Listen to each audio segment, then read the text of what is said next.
Hi అండి అందరికీ. నాకెందుకో మళ్ళీ చిన్న డౌట్ వచ్చింది. ఏం లేదండి, మనం మార్నింగ్ లేవగానే స్నానం చేసి దేవుడి దగ్గరికి వెళ్ళి దేవుడా నాకు అది ఇవ్వు, దేవుడా నాకు ఇది ఇవ్వు, నా ఎదురింటి వాడు ఇది కొనుక్కున్నాడు, నా పక్కింటి వాడి ఇంట్లో అది ఉంది అనేసి దేవుణ్ణి తెగ సతాయించుతూ ఉంటాము.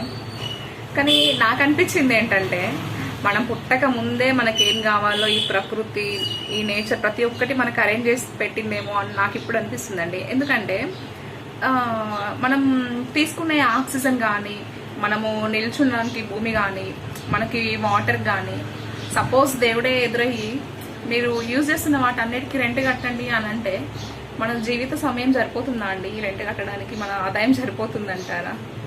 ఇన్ని తీసుకుంటున్నాం కదా నేచర్ దగ్గర నుంచి, ఇన్ని ఇస్తున్నాడు కదా. సపోజ్ ఒక రోజు మనకి ఆక్సిజన్ ఇన్స్టెబిలిటీ వచ్చేసి మనకి హాస్పిటల్లో జాయిన్ చేశారనుకోండి, ఒక ఆక్సిజన్ సిలిండర్ పెట్టడానికి సపోజ్ మన దగ్గర డాక్టర్స్ ఎంత ఛార్జ్ చేస్తారు అంటే, మనం ఇలా రెగ్యులర్గా మనం ప్రకృతిలోంచి తీసుకున్న వాటికి మనం ఎంత ఛార్జెస్ వేస్తే మనం కట్టగలుగుతామా?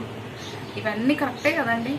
అంటే ఇవన్నీ తీసుకుంటూ కూడా మనం లేని వాటి గురించి మనలో మనం బాధపడుతూ, ఉన్న వాటిని మర్చిపోయి నాకు అది కావాలి ఇది కావాలి అని చెప్పేసి లేని వాటి గురించి ఫీల్ అవుతూ బతకడం కన్నా ఉన్న వాటిలో హ్యాపీగా బ్రతకడం అనేసి కరెక్ట్ అనిపించిందండి నాకైతే. మీరేమంటారు? మీకు ఇట్లాంటి డౌట్స్ ఎప్పుడైనా వస్తాయా? నాకైతే ఎందుకో అలా అనిపించిందండి. కానీ నిజం చెప్పాలంటే ఇవన్నీ మనకు తరతరాలుగా దేవుడు ప్రతి ఒక్కటి మనకు అరేంజ్ చేసి పెట్టారు కదా. వీటన్నిటికీ మనస్ఫూర్తిగా ఈ నేచర్కి ఒక్కసారైనా థ్యాంక్స్ చెప్పాలని ఉందండి నాకైతే.